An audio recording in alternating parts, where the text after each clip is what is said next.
Shalom saudara, kembali dalam acara Anda Bertanya Alkitab Menjawab. Ini episode yang ke-325 ya. Oke, pertanyaan pertama. Shalom Pak, saya pria usia 50 tahun berkeluarga dengan satu anak perempuan. Jadi anaknya satu perempuan. Saya minta saran Bapak bagaimana untuk bisa bebas dari rasa menyesal. Menyesal karena saya merasa kurang baik dalam merawat mami saya usia 72 tahun yang bulan lalu sudah berpulang ya, COVID negatif. Jadi bukan negatif ya, bukan COVID maksudnya. Saya dua bersaudara pria, mami tinggal dengan saya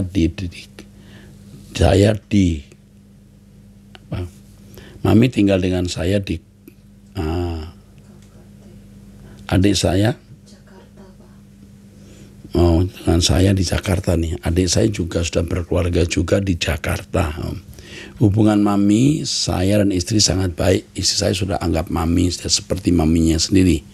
Sekitar 5-6 tahun terakhir kondisi mami mulai menurun dan gejala-gejala sindrom orang tua mulai muncul. Kami tetap mengasihi mami dengan lebih banyak bersabar. Saya juga rutin antar mami check up dokter. Beberapa kali sempat dirawat di rumah sakit juga. Saya tunggui. Cukup stabil hingga awal 2021 mulai menurun. Maka saya tidak bisa menahan pipis. Cukup stabil mulai menurun, suka tidak bisa menahan pipis mami dan BAB. Dan semua saya yang bersihkan karena kami tidak pakai asisten rumah tangga. Suasana kadang cukup membuat stres sehingga kesabaran menjadi tipis. Beruntung saya dapat istri yang juga ikut merawat mami dan memberi saya semangat saat kesabaran mulai tipis. Cuma 28 Mei kondisi mami agak buruk dengan nafas tersengal-sengal. Saya dan istri buru-buru bawa ke UGD ya. Dan bisa cukup terkendali kondisinya di IGD ya. Saya masih sempat suapin mami makan siang. Sore hari mami dibawa ke ruang HCU. Saya tidak bisa temani karena prosedur rumah sakit terhadap COVID. Sabtu pagi saya dipanggil dok, dijelaskan dengan kondisi dan rencana penanganannya. Saya bisa video call dengan mami via perawat yang juga di HCU. Kondisi makin lemah, saya memohon Pak Dok untuk bisa temani mami. Tapi tidak bisa karena peraturan walau hasil PCR negatif. Satu malam sempat video call lagi tapi sudah tambah lemah. Saya sempat doakan mami via video call tersebut. Minggu jam 3 pagi mami meninggal dunia, meninggalkan kami. Yang saya sesalkan Pak, awal 2021 hingga Mei itu saya banyak tidak sabar terhadap mami. Masih sering saya teringat hal-hal yang seharusnya tidak saya lakukan. Tapi pada situasi saat itu beda dengan situasi jika dipikirkan sekarang Pak. Jadi sekarang kalau saya lihat orang tua lagi jalan-jalan sendirian, saya jadi ingat mami dan hati saya rasanya nyes gitu, nyes ya. Kalau lewat rumah sakit tempat mami nggak ada pun saya masih nyes, jadi tiap kali saya hindari jalur lewat rumah sakit itu ya. Mohon sarannya Pak. Yang pertama, saya melihat Anda pria baik dan puji Tuhan punya istri baik. Anda sudah merawat mami dengan baik. Ya mungkin nilainya 7,5 sampai 8, bukan 9 ya. Lalu setelah mami meninggal Anda punya standar dinaikkan 9 sampai 10 dan itu buat Anda menyesal. Tapi menurut saya Anda sudah melakukan yang paling baik yang yang bisa Anda lakukan waktu itu. Di tengah-tengah keadaan stres, keadaan yang menjenuhkan, Anda masih melakukan walaupun terlepas kata-kata yang tidak perlu diucapkan. Tapi nilai Anda sudah baik. Menurut saya 7,5 sampai 8. Kalau nggak sampai 8, 7,9 lah ya. Tapi belum 9 sampai 10. Mestinya bisa 9,5 ya. Kalau 10 itu Tuhan ya. Tapi Anda jadi menyesal. Tidak perlu menyesal. Anda kalau merasa bersalah minta ampun. Kalau sudah minta ampun Tuhan melupakan. Anda tidak boleh melo seperti ini. Anda menjadi orang yang namanya memanjakan perasaan. Akhirnya Anda jadi orang yang memberhalakan perasaan. Akhirnya Anda tidak memuliakan Tuhan. Anda tidak mempersembahkan hati untuk Tuhan, tapi mempersembahkan hati untuk diri sendiri, dan itu berhala. Anda salah. Jadi mulai sekarang lupakan mami karena mami sudah ada di surga. Ya, jika mami percaya kepada Tuhan Yesus, lalu Anda tidak perlu lagi takut lewat rumah sakit. Biasakan lewat rumah sakit itu supaya jangan seperti anak yang tidak dewasa, ya, yang lihat sesuatu lalu ingat yang lain jadi takut. Jangan, harus matang, dewasa, kuat, apalagi Anda sudah usia 50 tahun. Saya ulangi, Anda pria baik, Anda punya istri baik, Anda telah merawat orang tua dengan baik, tapi tidak sangat baik. Tidak perlu disesali, Anda minta ampun kepada Tuhan, Tuhan mengampuni, Tuhan melupakan, ya. Dan jangan memanjakan perasaan, jangan melo-melo, lupakan, lalu fokus kepada Tuhan. Belajar terus Truth ID supaya Anda bisa lebih suci, lebih kudus, lebih dewasa, berkemas-kemas pulang ke surga, ketemu mami di langit baru, bumi baru. Udah, nanti ketemu, ini bukan perpisahan kekal loh. Kok kayak nggak ngerti kebenaran Anda ini. Lupakan masa lalu, ketemu nanti mami. Jangan sampai mami di surga, Anda tidak di surga, itu masalahnya.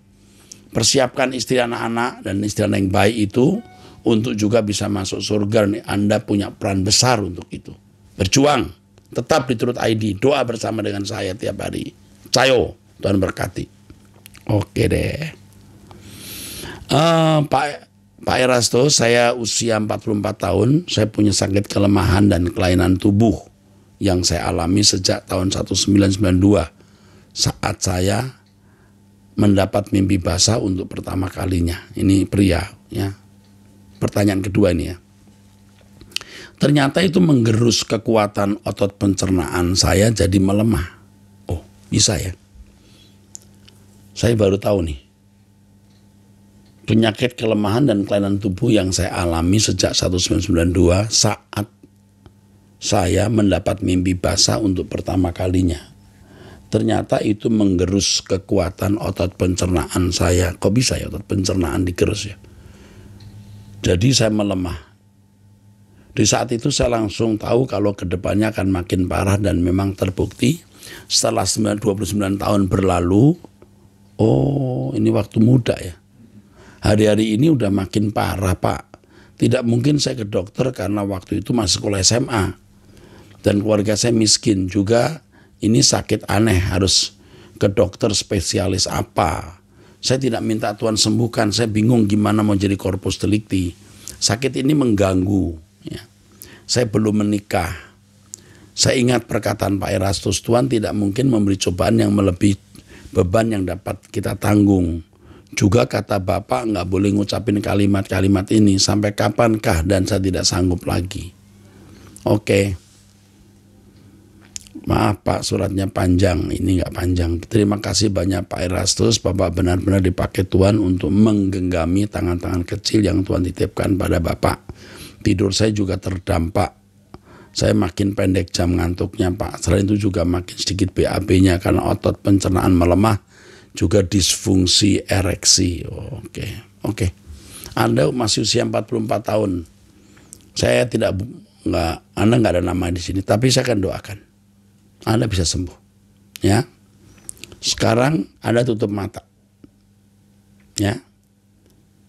Bapa di dalam surga, saya berdoa untuk pria ini agar Bapa kembalikan kesehatannya sempurna, seperti sebelum dia mengalami keadaan di mana ia menjadi sakit.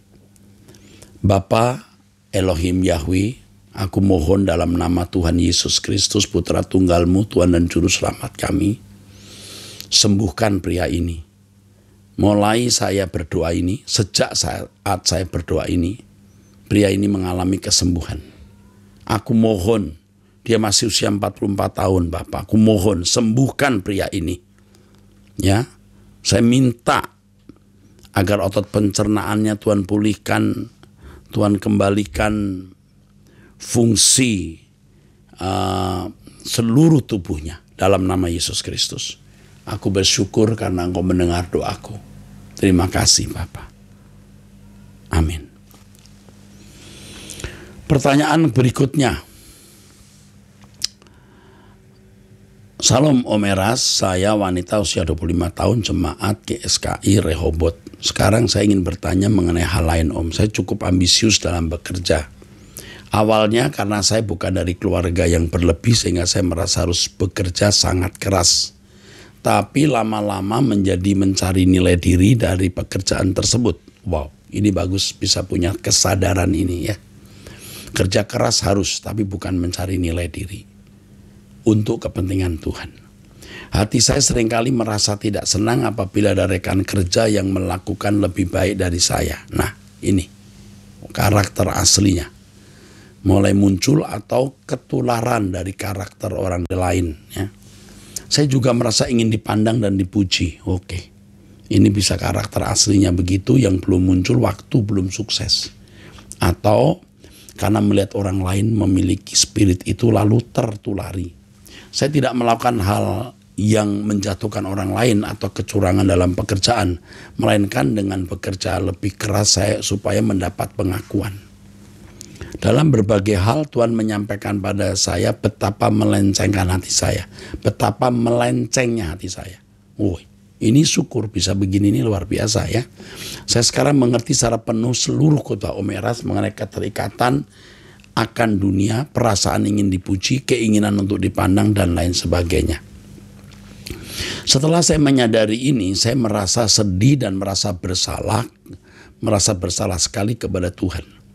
Saya menyesal sudah bersikap angkuh, merasa sudah baik padahal hati saya bengkok. Sekarang saya memulai pagi dengan doa dan mewanti-wanti diri untuk memiliki hati yang benar sebelum mulai bekerja. Tapi rasanya sulit sekali mengendalikan pikiran dan perasaan. Sulit tapi bukan berarti tidak bisa. Saya juga punya karakter agak mirip seperti itu. Benar. Kalau dulu waktu kuliah orang mendapat nilai lebih baik dari saya, wah saya tidak senang. Sama saja saya dapat B, dia dapat B pun saya bisa tidak suka. Saya mau lebih. Sampai bisa begitu. Ya. Walaupun tidak selalu begitu, tetapi ada kecenderungan begitu. Saya tanyakan apakah suatu hari saya bisa lepas dari perasaan dan pikiran buruk tersebut Om. Bagaimana cara mengendalikan perasaan dan pikiran? Saya selalu memaksa diri seperti mengomeli diri sendiri, mengingatkan diri bahwa Tuhan sedang mengawasi. Anda sedang dalam proses. Memarahi diri sendiri, mengomeli diri sendiri, itu sedang proses. Saya juga melakukan. Jalankan terus proses itu. Tapi tidak menghilangkan fakta bahwa saya masih berpotensi tinggi memiliki pikiran dan perasaan tersebut. Oke. Tapi proses ini harus berlangsung terus sampai Anda bisa membunuh monster yang ada dalam dirimu. Lalu pertanyaan lainnya, bolehkah saya bekerja demi mencari uang? Loh, memang bekerja untuk mencari uang, bukan untuk hobi-hobian. Tapi masalahnya uang itu mau dibawa kemana? Mau diapain? Artinya penggunaan uang tersebut. Saya ingin sekali membuat orang tua saya menikmati hari tuanya dengan nyaman, sehingga motivasi saya bekerja salah satunya adalah untuk orang tua saya. Udah bener banget, salah satunya untuk orang tua. Saya juga ingin mandiri dan tidak menyusahkan orang, karena itu saya banyak menabung untuk persiapan masa depan. Bagus sekali, tetapi Anda harus tahu, jangan karena menabung sampai bagianmu yang mesti untuk orang tua, untuk orang lain, untuk yang harus Anda bantu, untuk pekerjaan Tuhan, Anda lupakan. Ini bahaya. Ini yang sering dilakukan oleh orang. Demi masa depan, tidak jadi beban bagi orang lain, dia tabung sampai dia lupa harus memberi untuk orang tua. Orang tua sudah. Tapi orang-orang yang mesti Anda harus bantu dan pekerjaan Tuhan yang harus Anda dukung, juga jangan lupa. Saya sudah sadar bahwa saya bekerja juga harusnya untuk Tuhan. Tapi seperti apakah bekerja untuk Tuhan itu? Saya sudah bicara tadi. Anda bekerja keras, punya uang, orang tua harus dibantu. Yang kedua harus mandiri, tidak jadi beban bagi orang lain. Keluarga besarmu harus kamu bantu. Masyarakat sekitarmu juga harus dibantu jika Tuhan memberi kita proyek-proyek untuk orang lain di luar keluarga kita. Yang terakhir gereja Tuhan. Oke. Saya takutnya saya jadi memupuk uang demi diri sendiri. Anda rasanya sulit berbuat ini karena Anda sudah mulai mengerti kebenaran, Anda mulai sadar kalau salah. Saya takut tidak memikirkan Tuhan. Anda sedang memikirkan Tuhan. dengan tulisan ini menunjukkan Anda masih memikirkan Tuhan. Terima kasih sebelumnya, mohon maaf karena pesannya terlalu panjang. Kiranya Om Eras dan tim Truth ID diberkati selalu. Thank you. Oke, thank you so much. You so young ya. Ini 25 tahun ya. 25. Masih muda ya. Oke, Anda orang cerdas ya. Anda ini orang yang cerdas ya, betul. Anda orang cerdas, rajin bekerja, giat, tetapi Anda tipe wanita yang mudah tersinggung ya. Anda wanita yang mudah tersinggung ya. Anda ambisius, bagus. Anda tidak pernah puas dengan pencapaian yang Anda sudah capai. Tapi puji Tuhan Anda seorang yang rohani ya. Anda kalau tidak rohani, Anda bablas rusak masuk neraka ini. Anda masih bisa mengerti kebenaran atau masih memiliki benih-benih kebenaran. Jangan tinggalkan Truth ID, tetap mendengar firman dan berdoa bersama saya. Oke, puji Tuhan. Pertanyaan keempat. Halo Pak Erastus yang saya kasihi. Saya remaja perempuan berusia 18 tahun dan saya ingin menjadi seorang pendeta. Saya lahir dalam keluarga Kristen, keluarga kurang mencari Tuhan, tapi bersyukur kami dari dulu beribadah ke sebuah gereja yang doktrinnya saya yakini sangat sesuai dengan ajaran Tuhan. Sabat, Sabtu, perjamuan kudus dari anggur yang diperas, roti tidak beragi, dan lain-lain, tidak merayakan Natal, Paskah selain Passover, dan lain-lain. Saya 3 tahun lalu kecewa dengan Tuhan, mengalami masalah hidup sangat berat karena keluarga sampai hampir bunuh diri karena keluarga. Mengalami masalah hidup yang sangat berat karena keluarga sampai hampir bunuh diri beberapa kali. Dan memutuskan menjadi ateis. Kira-kira awal tahun ini saya memutuskan menjadi Kristen lagi setelah mengeksplor agama lain. Proses ini panjang dan penuh penyangkalan. Saya berbulan-bulan mendalami Alkitab dan mendekatkan diri kepada Tuhan sampai mendapat penglihatan 2 kali dan saya bisa berbahasa roh. Dan saya merasa kehidupan rohani saya bertumbuh sangat cepat dan pesat. Saya tidak bisa 1 hari pun bahkan 2 jam pun tanpa rindu mencari Tuhan. Awalnya saya kira akan berlalu namun semakin lama semakin kuat dorongannya. Masalahnya saya tidak yakin ini jalan Tuhan atau tidak bagi saya. Saya memiliki banyak potensi dan talenta untuk mengejar pendidikan dan karir di dunia ini. Orang banyak bilang saya bisa jadi orang yang sukses dan lebih daripada orang pada umumnya. Tapi kini saya rela melepaskan semuanya untuk melayani Tuhan, sehingga dunia bagi saya bukan menjadi masalah. Mohon pencerahannya Pak Eras, karena jujur saya sangat bimbang dan tidak tahu bagaimana lagi. Ketika meminta petunjuk kepada Tuhan, saya merasa saya selalu diarahkan kembali mendekat kepadanya, walau saya sebenarnya tidak tahu petunjuk yang dimaksudkan Tuhan itu bagaimana. Namun dorongan hati saya yakin berbeda dari segala dorongan yang selama ini saya rasakan. Terima kasih Pak Erastus, semoga dijawab. Oke, karena saya jujur tidak tahu bagaimana lagi. Oke, kamu menjadi anak kami, artinya kamu akan kami perhatikan ya. Kamu masih muda dan kamu dipanggil untuk melayani Tuhan. Bukan tidak mungkin kamu bisa jadi pendeta. Nanti kami akan mengawal langkahmu ya. Itu saja yang saya sampaikan kepadamu. Dan yang saya mau katakan, kamu ada di jalur yang benar. Ya, kamu orang yang disayang Tuhan, kamu yang orang yang diperhatikan Tuhan, kamu mendapat panggilan khusus dari Tuhan. Kamu orang yang mendapat panggilan khusus dari Tuhan. Ya, kamu mendapat panggilan khusus dari Tuhan. Ya, kamu istimewa. Kamu sekarang ada dalam satu jalur yang benar dan diarahkan ke jalur yang benar. Puji Tuhan, kamu mengenal Truth ID, mengenal Om Eras. Nanti Om Eras akan suruh staf Om Eras wanita, karena kamu wanita, akan melayani kamu dan mengarahkan kamu. Ya, kamu pun dapat panggilan khusus untuk melayani Tuhan. Dan kamu luar biasa, karena kamu cerdas. Jangan karena cerdas, maka sayang sekolah pendeta. Enggak, sekolah pendeta harus orang-orang cerdas. Ya. Supaya bisa memahami firman Tuhan dengan benar. Karena Allah kita Allah yang cerdas, maka kebenaran dapat dipahami oleh orang-orang yang cerdas, bijaksana, dan rajin bekerja, rajin belajar. Oke, Tuhan memberkati kamu nak. Puji Tuhan, kamu orang yang dipanggil khusus Tuhan.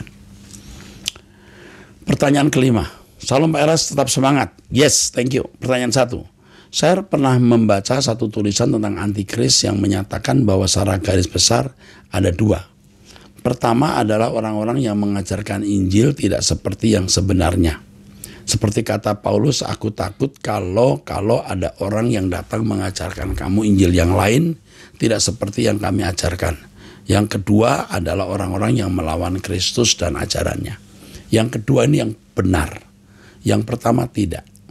Orang yang memberitakan Injil yang tidak benar itu bukan antikris, tapi nabi palsu, pengajar palsu, rasul palsu, pelayan Tuhan palsu.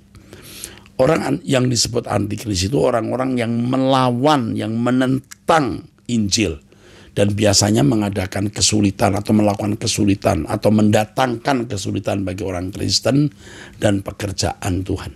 Ya, merusak rumah ibadah orang Kristen, mempersekusi atau menganiaya, itu antikris. Ya, tidak memberi ruangan dan tempat yang sepantasnya bagi orang Kristen, itu antikris. Oke. Pertanyaan kedua. Seperti kita tahu bahwa kalau tidak ada karya salib, maka tidak akan ada penghakiman, semua orang ke neraka. Tapi Elia dan Henokh ke surga sebelum ada karya salib. Seperti di Yohanes 3:13, mohon penjelasannya Pak. Ya. Elia, Henokh, makanya di dalam Alkitab dikatakan, ya, ada penuduh yang menuduh Henokh dan Elia siang dan malam dikatakan dalam firman Tuhan, si pendakwa yang mendakwa saudara-saudara kita siang dan malam di hadapan Allah. Ingat kalimat itu.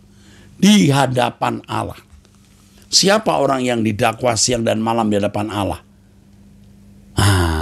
Pasti Elia, Henokh, Musa. Makanya Musa pun juga waktu mati mayatnya diperebutkan. Mayatnya. Kalau mayat itu, sebenarnya kata aslinya bukan mayat tapi tubuh. Soma. Tubuh itu soma. Yang diperebutkan itu soma, tubuh, bukan petoma. Petoma itu mayat. Jadi Musa pun punya tubuh mau ditarik oleh iblis, tidak ke surga. Tapi Tuhan mau Elia, Henokh, dan Musa ke surga.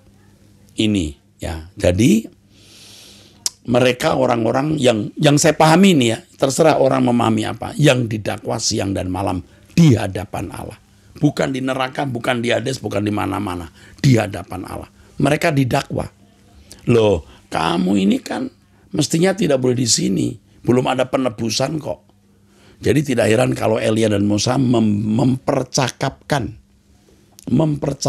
mengenai penyalipan Yesus, penderitaan Yesus di kayu salib. Karena mereka berkepentingan. Oke? Luar biasa bukan? Itu dahsyat. Pertanyaan ke-6. Shalom Pak Pendeta Erastus, saya suami usia 30 tahun. 2 tahun yang lalu saya mengalami permasalahan dalam rumah tangga saya. Dikarenakan saya ketahuan istri chat dengan seorang pria. Ya. Saya menyadari apa yang saya lakukan adalah salah sampai-sampai kami terpisah tempat tinggal saat itu. Bahkan komunikasi kami sempat terputus. Selama 2 tahun ini saya berusaha memperbaiki rumah tangga kami dengan segala cara, mulai dari yang ringan dengan mengajak berkomunikasi dulu, sampai saya dipertemukan dengan beberapa keluarga sebagai fasilitator kami, namun tidak berhasil. 1 tahun ini istri saya meninggalkan saya pulang ke kampung halamannya. Bersyukur beberapa bulan ini komunikasi kami mulai terjalin. Saya paham dengan apa yang dia rasakan atas kesalahan yang pernah saya lakukan. Setiap saya akan menyusul ke daerah tempat istri saya, dia selalu menolak dan mengancam, mulai dari tidak mau menerima saya keluar dari pekerjaan, profesi kami sama. Selama 2 tahun ini saya masih tetap menafkahi istri saya, bukan bermaksud menunjukkan sikap saya, tapi saya sadar betul bahwa itu adalah tugas saya. Pertanyaannya, apakah saya salah jika saya menyadari akan kesalahan yang saya buat waktu itu? Loh ya, mesti harus sadari, nggak salah. Apakah saya salah jika saya menyadari akan kesalahan yang saya buat waktu itu? Ya harus begitu, menyadari. Kalau tidak menyadari malah salah. Apakah saya tidak punya hak untuk memilih kembali ke jalan yang benar dengan mempertahankan dan bila Tuhan berkenan saya memulihkan rumah tangga kami? Ya harus begitu. Ini saudara stres ini. Bagaimana saya menghadapi ancaman-ancaman yang selalu disampaikan istri saya bila saya menyusul dia? Oke, jangan menyusul dulu. Anda jangan terikat istri, Anda terikat Tuhan. Anda ini mulai seperti memberalakan istri. Anda cinta istri, sayang istri, mau memulihkan rumah tangga sudah benar banget. Tapi kalau sampai Anda seperti nggak bisa hidup tanpa istri, harus mesti mengunjungi dia di kampung halamannya, Anda jadi terikat. Jangan. Yang penting Anda jangan selingkuh. Itu. Hidup sendiri saja kalau memang belum punya istri. Usia Anda masih 30 tahun ya. Masih muda. Berat ini. Tapi kalau saudara mau berkemas-kemas pulang ke surga bersama dengan kami dan belajar Truth ID, Anda akan mampu melakukannya. Karena saya merasa berjuang sendiri kalau dilihat dari respon dia yang selalu menolak di mana titik temunya. Oke, tunggu Tuhan bertindak. Anda tetap menafkahi, Anda masih berkomunikasi. Jangan minta dia balik dulu. Jangan minta, yuk kita kapan ketemu. Diam. Beri isyarat bahwa Anda mau ketemu dia. Beri isyarat Anda mau pulih. Beri isyarat Anda membutuhkan dia. Tapi jangan terikat dan jangan ngajak. Yuk kita kumpul lagi kapan. Nggak usah. Tapi beri isyarat kuat bahwa Anda mencintai dia. Anda tidak bisa hidup tanpa dia. Anda pria yang sudah mau berubah dan sudah berubah dan bertobat. Ingat ini. Tapi jangan bikin salah lagi. Nanti Tuhan akan bertindak. Ngerti? Kamu akan mendapat pertolongan Tuhan dan melihat kemuliaan Tuhan. Mau sampai kapan seperti ini? Nah inilah sikap salah kamu. Sampai kapan? Kamu sudah salah masih mau mengatur keadaan. Jangan tanya sampai kapan. Benahi diri dan tidak tanya sampai kapan. Langkah apa yang harus saya ambil? Sudah saya beritahu. Tetap hubungi istri dengan komunikasi. Tetap memberi nafkah. Beri kesan Anda membutuhkan dia, memberi kesan Anda memang mau rujuk kembali, beri kesan bahwa Anda mencintai dia, beri kesan Anda sudah jadi pria baik dan bertobat, tapi tidak usah berkata yuk kita hidup bersama. Itu jangan dulu. Kalau Tuhan beri kamu suara itu baru sampaikan, jika tidak jangan membuat suara itu. Lalu tidak usah mesti datang ke tempat dia. Ya, kalau dia malah terancam. Saya tidak tahu udah punya anak belum ini. Ada nggak disebut ya? Lakukan ini. Seolah maju saya tidak bisa dan seolah saya stagnan tidak bergerak. Enggak. Kalau Tuhan masalah istri, ini bukan masalah stagnan. Tuhan lebih besar dari istri. Oke? Jangan memberalakan keadaan ini. Ayo kita mencari Tuhan saja. Ikuti khotbah-khotbah saya di Truth ID, Anda akan menemukan jawabannya. Oke, sampai bertemu di album berikut. Jangan lupa mensubscribe Truth ID ya. Tuhan memberkati.